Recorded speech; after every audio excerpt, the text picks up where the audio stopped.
Hello everyone, welcome to my channel. I am Khushpreet Kaur and आज की class में मैं आप लोगों को पढ़ाऊंगी टाइप्स ऑफ मैरिज के बारे में। तो वैसे तो बेसिकली हमारे तीन होते हैं, लेकिन एक फोर्थ आपको याद रखना है, मोटा मैरिज। ठीक है। तो एक होता है वैलिड मैरिज, एक होता है फासिद मैरिज जिसे इर्रेगुलर भी कहा जाता है, और एक होता है वॉइड मैरिज जिसे बाटल मैरिज भी कहा जाता है, और फोर्थ होता है मोटा मैरिज। बेसिकली क्या होता है, अगर आप लोगों ने कॉन्ट्रैक्ट पढ़ा होगा तो कॉन्ट्रैक्ट में क्या होता है, एक वैलिड होता है, एक वॉइड होता है, और एक वॉइडेबल होता है, राइट। तो वैलिड का मतलब जो बिल्कुल सही, वॉइड का मतलब जो गलत, जिसे करेक्ट नहीं किया जा सकता।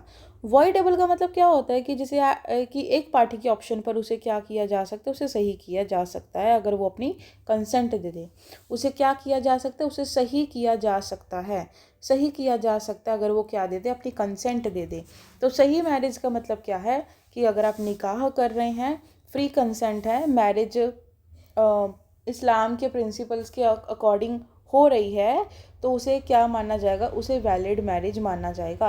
अगर आपने सारी कंडीशंस का फुलफ़िल कर लिया है, जैसे कि एफिनिटी, फॉस्टर, कॉन्सेंगनिटी, सारे रिलेशंस, आपने किसी प्रोहिबिटेड डिग्री रिलेशनशिप में अगर आपने मैरिज नहीं की है, तो उसे क्या माना जाएगा, उसे वैलिड मैरिज माना जाएगा।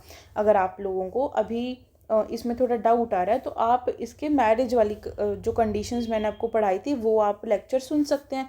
तो इसमें सेम कहा गया है कि यहाँ पर क्या होना चाहिए, एक्सेप्टेंस होना चाहिए, प्रपोजल होना चाहिए, सेम मीटिंग में होना चाहिए, मेजॉरिटी की एज होनी चाहिए, ठीक है, कंसेंट होनी चाहिए गार्जियंस की, वो डिसेबल नहीं होना चाहिए एफिनिटी फॉस्टेज कंसेंगनिटी से, ठीक है, टेम्परेरी तरीके से अनलॉफुल इंजेक्शन, ये सारी चीज़ें नहीं होनी चाहिए, तो उसे वैलिड मैरिज माना जाएगा। अब है बाटिल, और जिसे वॉइड कहा जाता है, मतलब कि अगर किसी लड़के ने किसी प्रोहिबिटेड डिग्री रिलेशनशिप में शादी कर ली है, जैसे मान के चलो कि उसने एफिनिटी में कर ली, फॉस्टर मदर से कर ली, फॉस्टर सिस्टर से कर ली, इद्दत पीरियड के दौरान शादी कर ली, पांचवी लड़की से शादी कर ली, तो मैरिज क्या मानी जाएगी, हमारी वॉइड मैरिज मानी जाएगी। ठीक है। फिर है इर्रेगुलर मैरिज। इर्रेगुलर का मतलब है कि आपने कंडीशंस का फुलफ़िल नहीं किया, लेकिन अभी आप इसे क्या कर सकते हैं, आप इसे करेक्ट कर सकते हैं। ठीक है। फॉर एग्जांपल, जैसे मैंने कहा कि फिफ्थ वाइफ से आप शादी नहीं कर सकते। अब मान के चलो कि उसने अपनी फिफ्थ वाइफ से शादी तो कर ली, लेकिन अगर वो अपनी सेकंड या फर्स्ट या थर्ड वाइफ को क्या दे देता है, डाइवोर्स दे देता है, मतलब उसकी फिर कितनी बीवियाँ रह जाएंगी, चार रह जाएंगी। तो ये इसे क्या कहा जाएगा, फिर इसे वैलिड मैरिज मान लिया जाएगा। तो यही है, इरेगुलर का मैरिज का मतलब है कि जिसे सही बनाया जा सकता है, is considered an invalid marriage because it does not fulfil all the necessary conditions for a valid marriage. Islam can be converted into a valid marriage by removing the irregularities.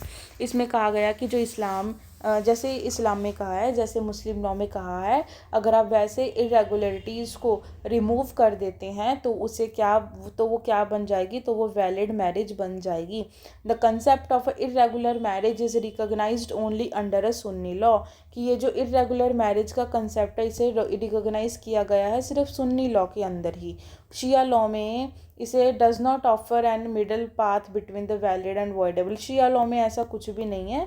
तो ठीक है, अगर अगर आपके पास ज़्यादा लॉन्ग क्वेश्चन आता है तो आप ऐसे लिख सकते हैं। ठीक है।